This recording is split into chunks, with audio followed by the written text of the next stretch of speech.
Welcome to the Leadership Conversations podcast. I'm your host, Jonno White. I'm the founder and principal consultant of Clarity.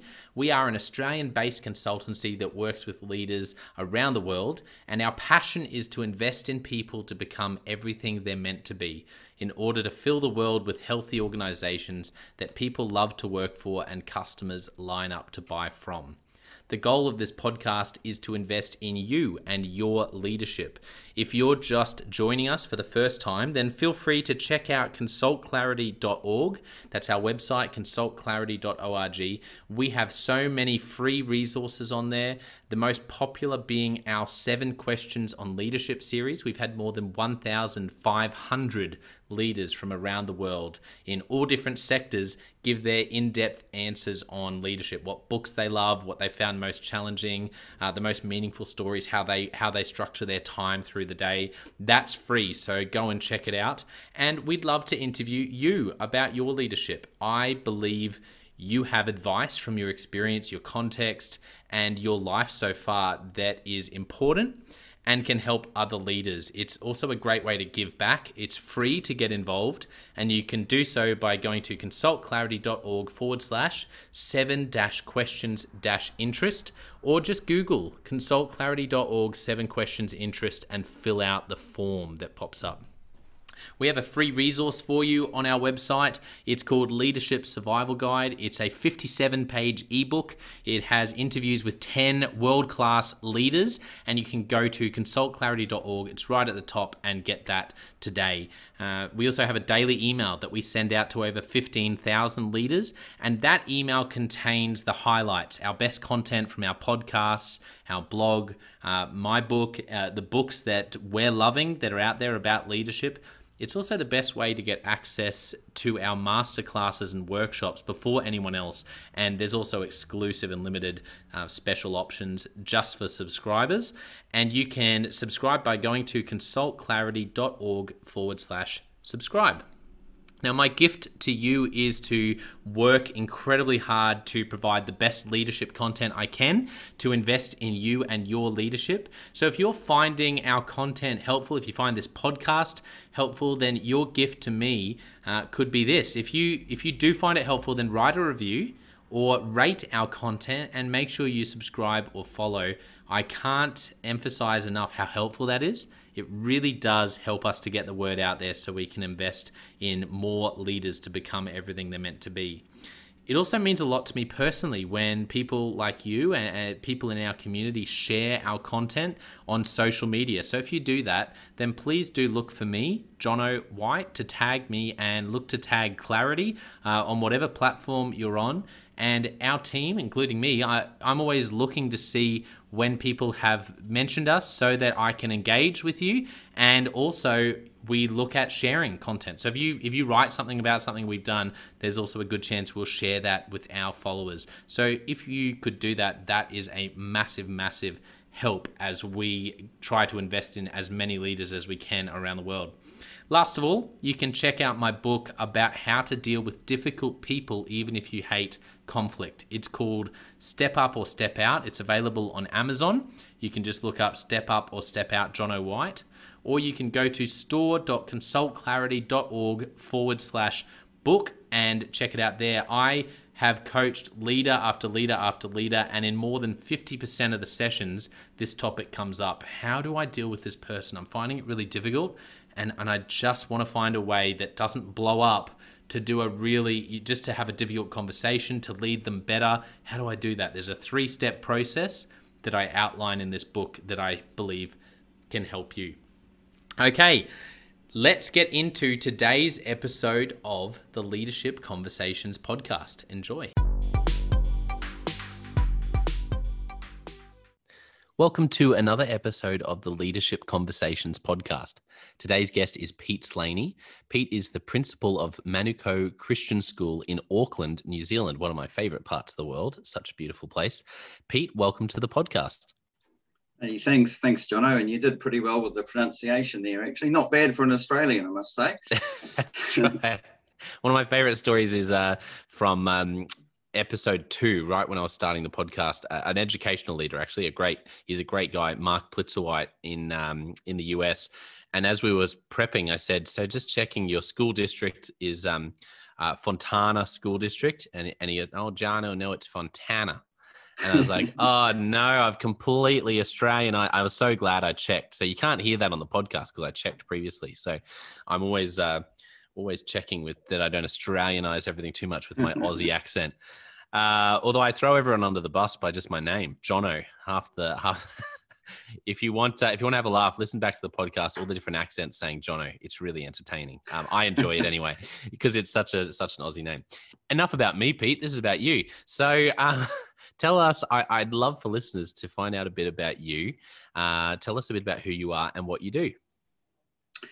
Right. Well, that's a pretty broad question, isn't it? I'm a principal of a private Christian school. We've got about 270 something students and 22 odd staff. No, they're not odd. Around about 22 staff.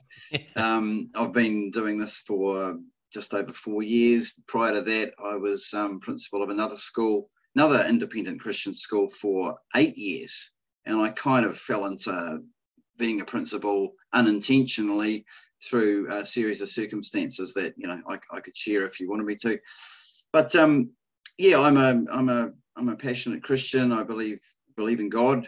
Believe the universe and this world doesn't just exist by accident, but there's a plan and there's a purpose. And I think in trying to pursue leadership, it's really important to understand purpose and to have a concept of something beyond just self, just the accidental nature of haphazard events of life, but there is actually purpose, and there is a plan beyond all the things we see and experience, and that certainly is a big part of what I'm about. Yeah, I'm not sure how much I should be saying here. I'll just sort of pause, and you can, it's a bit of it's a never-ending question, isn't it? Because you could, there's so much you could share. But no, that's great. Thank you. What does a day in your life look like? A day in the life of Pete. A day in my life. Well, I would love to be able to say there was a little bit of catching waves on my stand-up paddleboard involved in most days, but actually no, that's something that happens only quite rarely. But what a typical day for me is I'll wake up around about 5:30 or 5:45, get straight up and get on the road as soon as possible.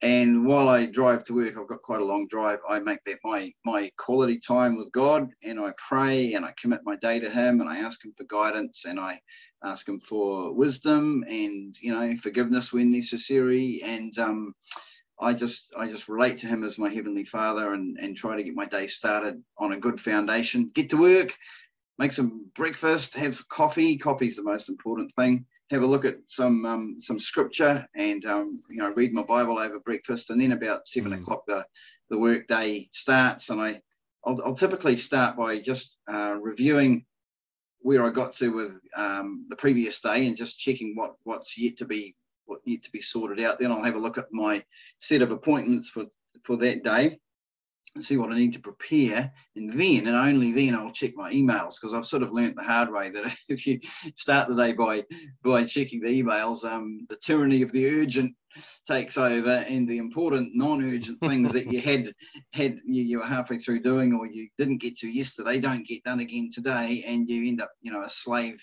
to the urgent, which I don't think is great leadership. And then the rest of the day sort of follows whatever was on the plan for, and whatever's on my timetable and whatever's been set up for that day. Typically wrapping up the work day anywhere between sort of 4:30 and 6:30 and heading home. And I try to stay at work until I get everything done that I need to do, and not take the work home, because home's kind of more of a sanctuary. I know people talk about having a work-life blend rather than a work-life balance. I've thought about that one and thought, nah. I think we need to be able to de-stress somehow. For me, getting home is de-stressing. That's just how I do it. Yeah. No, I love hearing that, because I think it's great hearing different opinions, and people do have different opinions about work-life balance, work-life blend. Had someone on the podcast a few episodes ago. They call it the work-life machine, which I'd never heard of before, which I like. And so, yeah, I think I think it's great to have whatever works for you and then to share that. So that's wonderful. I appreciate you sharing that. Let's find out a bit more about your background, Pete. So I'd love to hear some of those moments along the way that have really shaped you becoming the leader and the person you are today. And maybe we can start with growing up. Are there any moments where, young Pete, where you think back and you think that was a really pivotal moment in shaping who you are? Yeah, well, I'm not sure about shaping in terms of leadership so much, but in a more of a, I suppose, when I was at school, I wasn't a particularly happy kid and didn't particularly enjoy school and just social things and sort of upbringing I had. I didn't fit particularly well in the social dynamics of school. And sometimes I would see young people who were sitting on their own, looking lonely, or I would be the one sitting on my own, feeling lonely sometimes. And I thought one day I want to be a teacher and I want to work in education. I want to make sure there are no lonely, unhappy kids at school. And yeah, I think getting into education and getting into educational leadership and remembering those moments, thinking, why do we do what we do? And as a leader, you can get so consumed with, as you mentioned before, the machine, the big machine, just keeping everything happening. And it's all about trying to do, not just do things right, but do the right things. And one of the right things is to make sure people are looked after. And I think having a few rough experiences as a kid, being bullied and perhaps not fitting in sometimes, actually in a way makes you a stronger leader when you're in a position of influence, because you don't just look to the improving the system. You remember the people that make the system. You remember the real needs that exist beyond the outcomes that you might sort of document. There's the people's lives and the hurt and the pain that people experience, and especially at the moment with this jolly pandemic and some of the unhelpful things that are going on alongside that. It's remembering people, and people hurt, and people need care, they need love, and they need respect. And I don't know, I'm probably waffling off the topic now, but I suppose another key thing was I was when I was let's say 15 years ago or something, I was actually training for pastoral ministry and at Bible college, and I finished my pastoral training, and then I was kind of just waiting to see, well, I'm going to go and work at a church somewhere. Meanwhile, I was teaching at a Christian school, and the principal at a meeting announced she was retiring, and at the same time there was this move afoot to close down the high school which I was teaching at, and which my oldest boy was about to start attending. And so I was feeling a bit glum at this meeting because the high school I was working at was about to close. The principal was resigning, and yeah, I was about to be out of a job. And of course, none of us knew that the principal was resigning until this actual meeting. And after the meeting, I had 3 or 4 different people come up to me and just say, "Pete, you should be the next principal." And I thought, you are kidding. I've never wanted to be a principal. Why would I want to be a principal? But something sort of happened on that night. And as I was driving home, I said, "God, do you want me to be principal of this school?" And it was almost like I know these things are subjective, but it was almost like I felt this kind of cloak or something just settled down over me, and I just kind of knew that that's what God wanted me to do. So from planning to go and work as a pastor, suddenly I just really absolutely knew in my heart that God wanted me to be the principal of that school. And so I applied for the job, and I went to the interview and all the rest of it. But the whole time I kind of just knew, not in an arrogant way, but I just really felt it was what God wanted. So yeah, and the only reason I could actually get through that leadership role, because things actually got really tough, that the only reason I could stick it out and not fall apart once or twice was because I knew God had called me to do it, and I knew I wasn't just doing it on a whim. I was doing it because this was what I was meant to be doing. Yeah, that's incredible, Pete. Wow, I love that. I love hearing stories like that about that sense of, like a cloak. That's really cool. Thank you for sharing that. I want to ask as well in your leadership journey, that was, and I thought, actually, I just want to say, I love what you shared about when you were younger at school and how school was kind of hard for you. And you had that aha moment of, I want to be, a teacher and actually, and help kids who feel, who are sort of getting bullied or aren't fitting in. And you know what is crazy? The number of school leaders I work with who have the same story, it's just, it's something that's really, I've really noticed. I always assumed that people who end up in education roles loved school and had a great experience.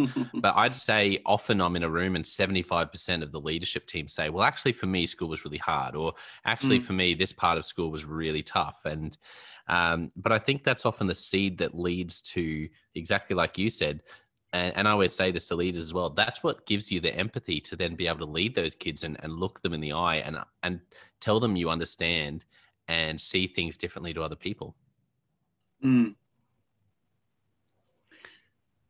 Yeah, over time, it's funny, as a leader, I went from being a standard classroom teacher to being a leader, and I discovered after a little while, it came as a bit of a shock to me that people actually took notice of the things that I said.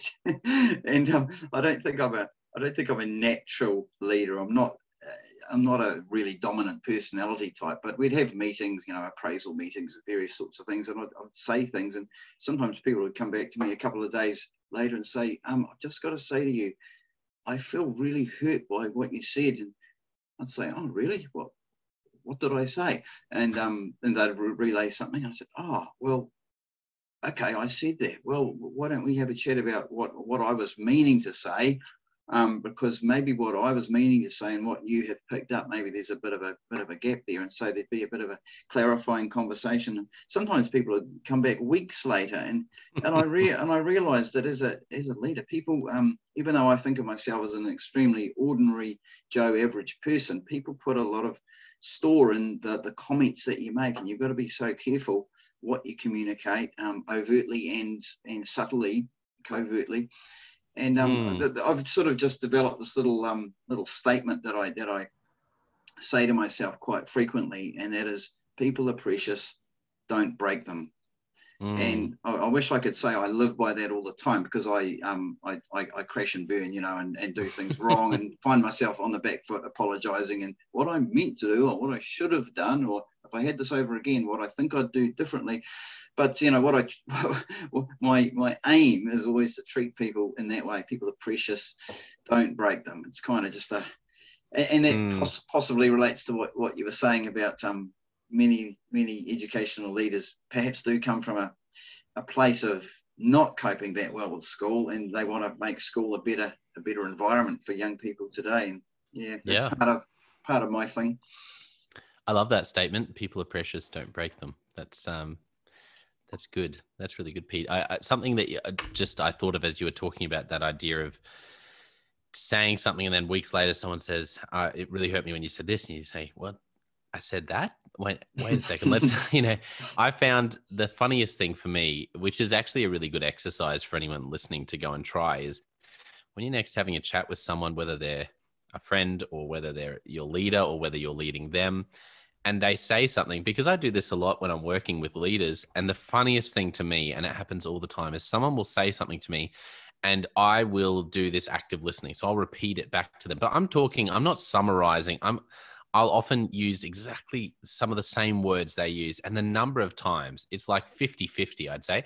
50% of the time someone goes, yeah, that's actually right. And then 50% of the time I'll say exactly what they said to me back to them. And they'll go, no, that's not what I mean. So I'll say, so what I'm hearing is this. And they'll say, no, that's not what I mean. And it's so funny how much that always surprises me every time I think to myself, but that's exactly what you just said to me. But I do it too. We say something, we mean something else. The person listening hears something different. And that's why one of the themes of this whole podcast, I feel like that comes up nearly every episode, is listening well. That's why I love that story of you just sort of talking, and then, someone says, that really hurt me when you said that. And you go, what on earth? Where did, let's have a conversation about what I meant, because that's not at all what I meant. Yeah, it's a wonder we can communicate at all, really, isn't it? When you think there's what I intend to say, there's what I actually say, there's what somebody heard me say, and it can get broken down at any of those, at any point along that chain. It happened to me just the other day on Monday morning. I was sharing a little devotional with the staff, and somebody came up to me at the end and said, "Pete, I think you'll find Jesus did offend people, and that's why they crucified him." And I said, "Yeah, I agree. What's the problem?" "Well, you said Jesus didn't offend anybody." Did I? Did I say that? Well, apparently I did, but it was it was not what I was meaning to say, and it was probably packaged within a bunch of other things. And but yeah, we make these statements, and sometimes they're just sort of off the cuff little comments that are meant to be supporting a sort of a larger unit of communication, but that little statement on its own can be taken in isolation and used in damaging ways, can't it, if we're not careful? Absolutely. What have you learnt about, because I love your frankness in describing that.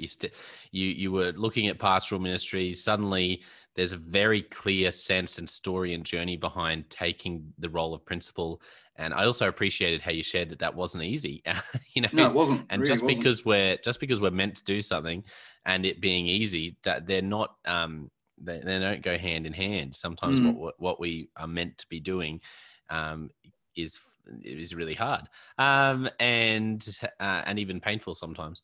But what have you learnt about listening and communicating in your years now, as a principal, as a leader, and anything you've learned that sort of has become a bit of a way that you practice communication or practice leadership to sort of help in some of these areas?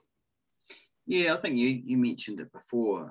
The active listening, as people are talking, just now and again, just stopping them and saying, "So what I'm hearing is you've just said this and that and the other. So the main thing I'm picking up from this is you feel a particular way and you're wanting something or other to happen. Am I hearing what you're saying?" And they will either confirm or correct me, and I found that really useful. Also, just trying to hear people's hearts rather than just hear the information. And sometimes people are speaking out of insecurity, sometimes they're speaking out of hurt, sometimes they're speaking out of a deep sense of inadequacy. And so what you're getting is filtered through those deep needs, and trying to hear beyond the actual words and beyond even what might be sounding almost accusing. I mean, in a position of leadership, you're often the bad guy, aren't you? And even if you're not, you still are sometimes. And sort of being able to peel that back and go, well, I'm just in the position, so here I am. I'm sort of a lightning rod, particularly when things are tough, like there's a vaccine mandate or something like that that people don't like, or there's a particular challenge that people are facing, and you can be the lightning rod and just to sort of filter that out and think, okay, well, it's not about me. What's really going on here? Somebody once said, and I took notice of it. Somebody just said, "Don't take yourself too seriously. Take God seriously and take other people seriously, but just don't take yourself seriously."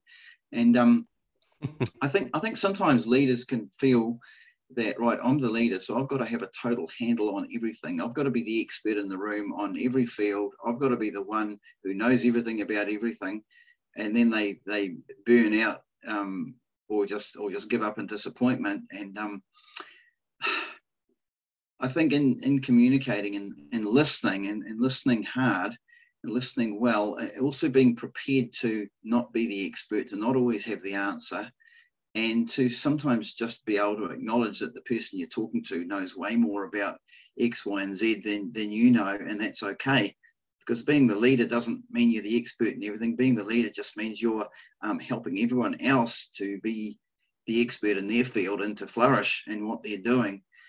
But it's hard because you do feel that as the leader, you should always have a total handle on everything. And one of the things I have struggled gosh, I don't know, I'm making myself a bit vulnerable, I suppose, but that's life.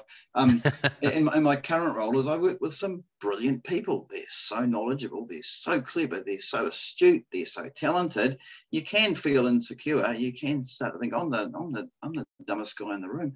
But it's okay to be the dumbest guy in the room if you're helping everyone else to do what they do as well as they possibly can. Then that's the goals being achieved, isn't it? I think it's even a good, like, I would say a leadership win is to find yourself in the room with a team where you feel like you are the dumbest person in the room. I think that's where every leader should want to be. I think leaders who want to be the smartest in the room, like at the other extreme, you're completely hamstrung, because it sort of undermines nearly every good thing you can do as a leader when you're thinking like that. So I actually think, I know you're being really vulnerable to share that, but I think that's great leadership. And that's a good goal. You want to look around the room and go, wow, I think I'm the dumbest person in this room. That's a win. Well, if it happens every day in every meeting, you've got to start wondering, don't you? But, hopefully not. Oh, that's great, Pete. I appreciate you sharing that. Interested to know, along the way in your life, have there been any mentors that or people that you've watched lead, and it doesn't need to be in education as well, but you've just really been impressed or learnt a lot from how they led? Or the other thing I was thinking, maybe there are some times as you look back on your life where you think, I saw from afar, or I was part of something that really, really went bad and it was very painful, and you learned what not to do. Any stories about either of those sort of things come to mind? Yeah. I guess I had a mentor in my early years as a principal, and that was the late Colin Prentice. And I didn't actually watch him lead, but I read some of his books, and his legacy sort of spoke for him. The guy was a genius, and he headed 2 large high schools, and then was the CEO of World Vision New Zealand. And he wrote a book, When People Matter Most, and he helped me to always see the human cost, or the human to make sure that the people were factored into every equation, and every leadership decision. It was about not just about metrics and outcomes, but about people. That helped me considerably. I didn't have any sort of experience of witnessing him leading, but because, as I said, his sort of legacy went before him in a sense. Other than that, I've had a pastor who simply, just by his sheer determination to stick with a vision and pursue what he believed God was calling him to do, that really inspired me. Just stickability, determination, not giving up. Things don't go your way. Things don't work out the way you'd like them to, but not giving up and walking away. It's so easy to give up and walk away and think, oh, that didn't work. In my as I was saying before, leading when I was at my previous school, it was a very, very difficult role, because the school was financially in a very bad position. And when I took over as leader, I had people come up to me and say, well, congratulations on the new job, I think, because the school was financially in dire straits. And so I took it on knowing that it was in dire straits and knowing that it needed a miracle. And what happened was I was principal there for 8 years, and in the first few years the school grew, and it started to really flourish, and financially things were good. And I thought, wow, this is good. God's blessing us. And I also had this sneaky little thought in the back of my head, Pete Slaney, you're not doing a bad job. This is, partly you're doing good stuff. And then things turned around for various reasons, mostly external factors to do with the economy and to do with other nearby schools and different funding mechanisms and so forth. We had a really good school happening, but we started losing students, and financially we couldn't do it. And the school ended up closing. So in my 8 years as principal, there were there were the good times when things were going well, and there were the bad times when things were not going well. And closing a school isn't fun when you're the leader and when you've treated it as your baby and it's been your mission. And when you took the job on saying, this school will not close under my watch, that was a dumb thing to say. You shouldn't make promises that you can't keep. I don't think I'm answering your question very well now. I've sort of moved on, but is that okay? This is really, I appreciate you sharing this story. And so much of, I guess when we all present our sort of Instagram or Facebook versions of leadership, it can be easy to say these, I did these 5 things. But I feel like most of the lessons I've learned has been when, for me personally, when I've really dropped the ball, or when I've really feel like I've done the best I could with what I had and even done a good job, and yet you still don't get a great outcome. That's when there's amazing learnings.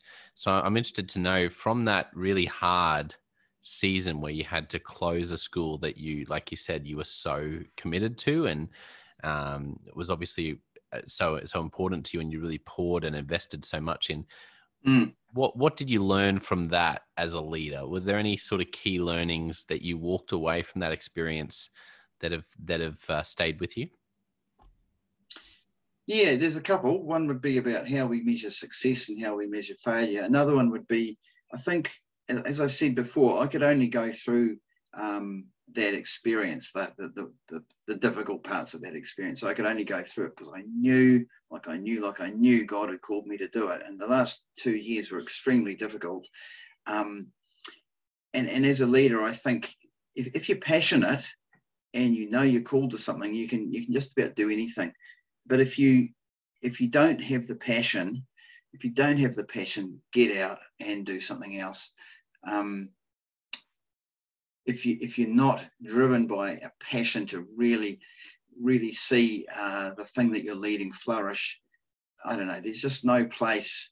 There's no place for half-hearted leadership, I don't believe. I could only go through what I went through because I really believed God had called me to be there. And so second thing that I'd learned is I think we have, I would challenge the standard definitions of success and of failure. And I think, if I say here on a leadership forum, my last school closed, then there's sort of an instant, well, this guy's a failed leader in a sense. And from a kind of a worldly point of view, you'd have to think, well, yeah, I mean, that you don't set out to run a school and then see it closed. But at the same time, what are our metrics for measuring success and for measuring failure? If you look at the fact that, yes, financially the school couldn't pay its bills and ended up becoming part of a larger school that had a better funding mechanism that could get more students into the school and could have a sustainable, viable future, that's kind of success. And when you look at the number of young people whose lives were impacted positively by that environment, that's success also. And when you look at the lessons, the life lessons that a whole lot of people learned going through what was a really, really tough spot, but the lessons learned again are of great value, and that is success if you want to look at it that way. And I just think life is a whole lot bigger than our narrow definitions sometimes. So personally, I look back at that, and yeah, I mean, there's a part of me that wishes that school could have grown and got on its feet, and I could still be principal today of a great flourishing school, going, oh, whoa, look at this, isn't this good? But I learned so much going through that experience, and I think I learned a lot about how to really measure success in ways that are perhaps of more of an eternal nature, and looking at just going beyond the standard definitions that we tend to in the commercial world. Yeah, that's well said. I appreciate you sharing that. It is easy to define success in a really narrow way, and I think we need to be reminded of that. And probably the best reminder of that is in legacy, people's legacy. is often when the people that are often chatted about on this podcast, and really most of us, the people that have really been important in shaping our lives, if you look at them, they often don't fit the narrow definition of success. And yet they're the people that are most memorable and most significant in our lives. Mm. Well, let's jump into Leadership Express as we sort of land today, Pete. This is great. I'm really enjoying hearing your story, and you're so vulnerable sharing some of this. Here's the first question. What's a book that you've gifted to other people? I think I must be a bit of a stingy guy, because I don't think I've gifted many books to many people, actually. So, but there's one called Community Governance by the Resolve Group. It's an Australian group. So there you go, Jonno, one for you. That's a good book for boards on recognising the difference between governance and management. Quite useful. The other would be Sanders' book on spiritual leadership, really good, and Lencioni's book, The 5 Dysfunctions of a Team. Those are all books that I've either recommended or passed on to people. Yeah, wonderful, great recommendations. Okay, let me jump to another question. What's a recent leadership lesson you've learned for the first time or been reminded of? Yeah, just to be so careful. Just to be so careful with what you say, and you just can't pull words back inside your mouth and say, hang on, we'll just have a second go at that, because you've said it, it's out. I'm a fairly spontaneous person, so I will just say things and then afterwards go, oh my goodness, why did I do that? Yeah, that's probably the one that's getting me at the moment. Yeah.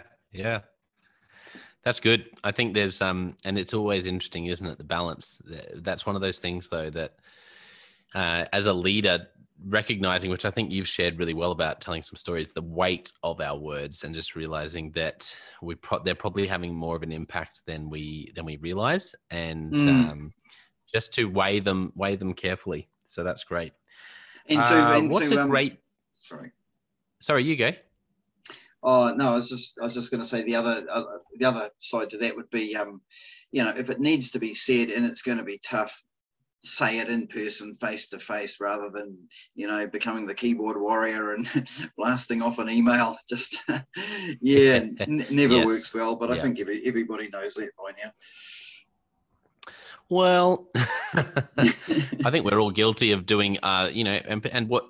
I think one of the biggest challenges with communication like that is when things are stressful, and what time has been more stressful than the past couple of years in a 1 in 100 year pandemic. So I'd say there's probably a lot of leaders who it's good to be reminded of that, even if we know it, to go, no, that's right. Even when time is short, even when things are urgent, stop, weigh up whether it would be better to wait and make a phone call. And just have this, and just make sure there's nothing missed if it's something that's a bit hard to communicate. What's a great piece of advice you've received?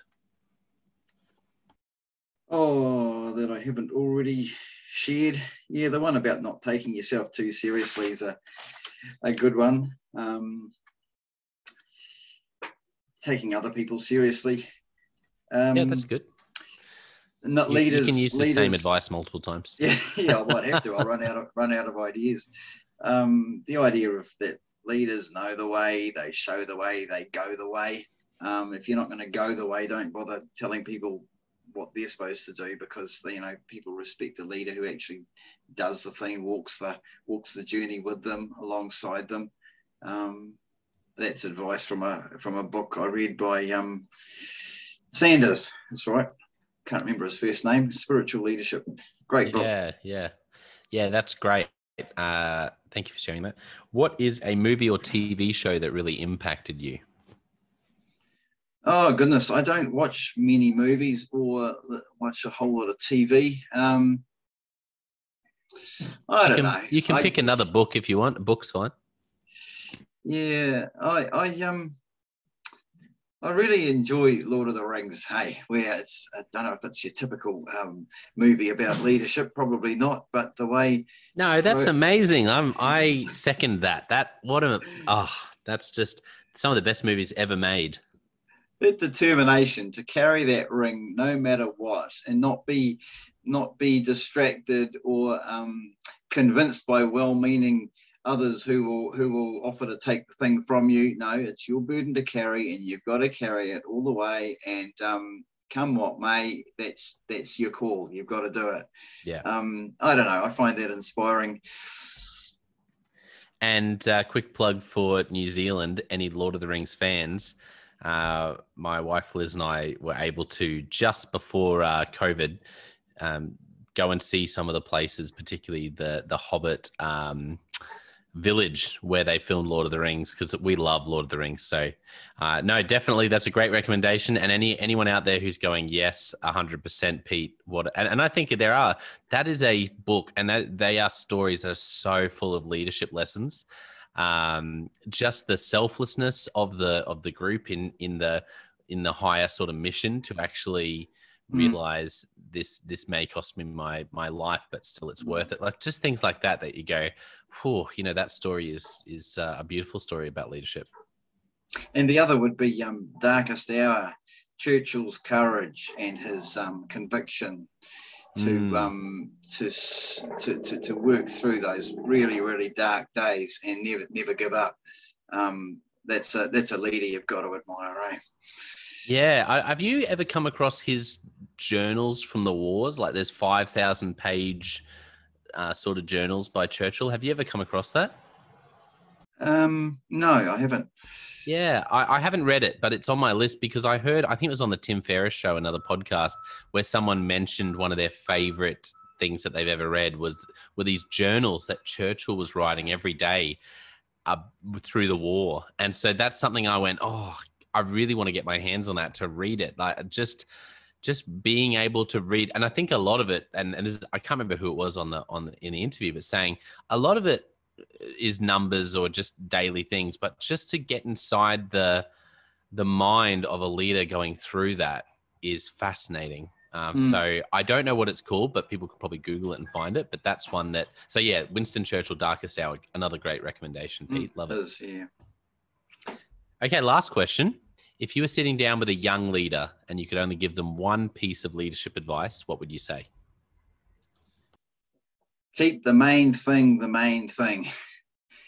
Make sure you in your leadership you are instilling a vision, keeping a vision before people, and keep reminding them what they're there for and what the big goal is, and not to get distracted by lesser things.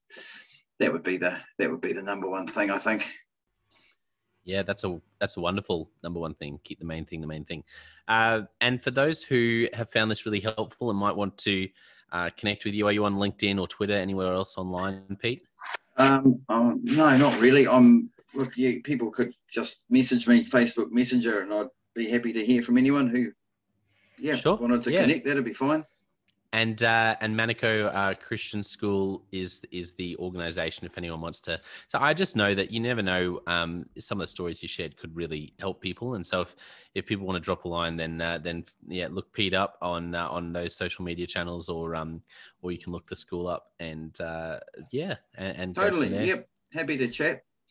Wonderful. Well, I want to thank our listeners for tuning in and joining us for today, which has been lots of fun to really hear some of Pete's story. Also, for our listeners, don't forget I have the Jonno White Leadership Podcast and Leadership Question of the Day, a podcast where I ask you a different question every day to put a stone in your shoe. So check those out. But I want to finish today by saying a massive thank you to Pete for, like I said, for sharing so vulnerably, for really putting your money where your mouth is, in terms of, we all talk about how there's one of my favorite quotes from another person is, they shared this quote, there's not winning and losing, there's only winning and learning.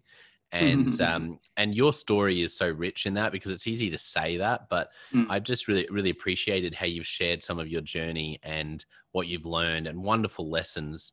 And that's probably one of the things I've enjoyed most about today, Pete. But massive thank you to you for coming on the podcast and being so generous with your time. Thank you. Well, thanks very much, Jonno, for having me. It's a great opportunity, and I appreciate being given the opportunity. So, yeah, thank you.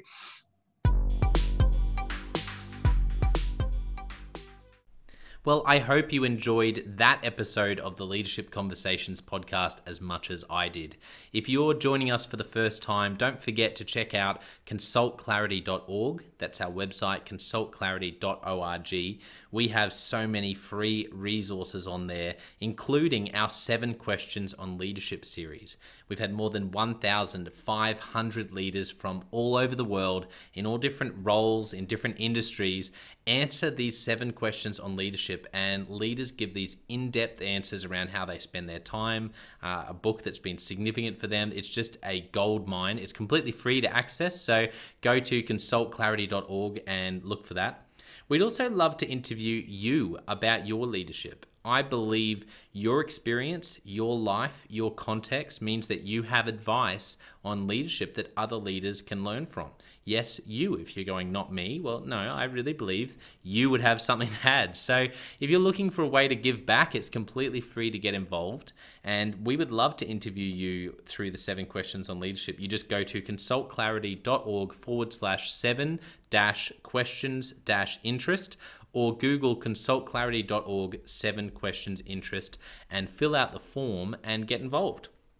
We have a free resource on our website called the Leadership Survival Guide. It's a 57-page ebook, 10 world-class leaders giving their thoughts on leadership, and that's completely free. It's available on our homepage, consultclarity.org, right at the top, so make sure you go and get that and download it today. And we have a free daily email that you can subscribe to. We send this out to over 15,000 leaders from around the world.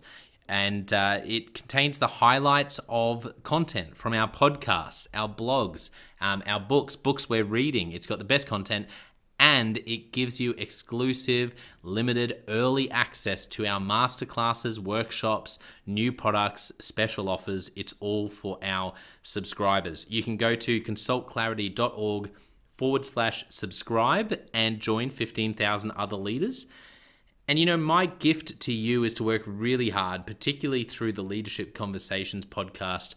I have been blown away by the quality of the leaders, and I'm learning as much as anyone in doing these interviews. So I'm having a great time.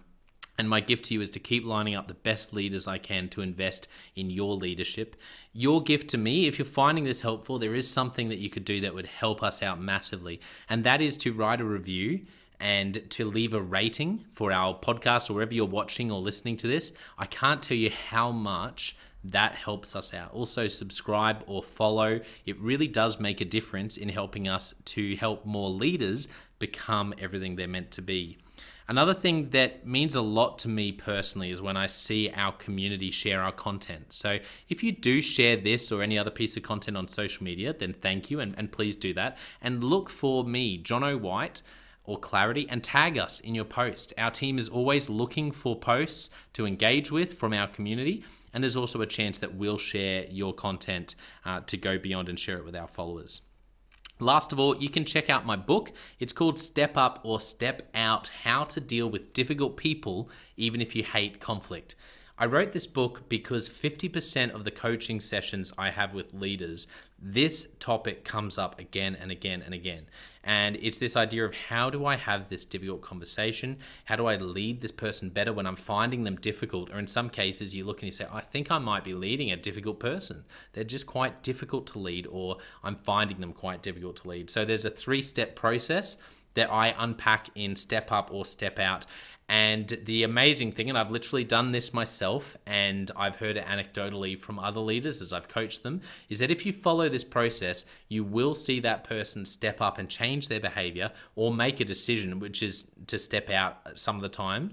95% of the time, people will step up or step out in just 4 weeks. And I stand by that. It's you have to read the book to understand, but I really do believe in it, and I've experienced it firsthand. It works.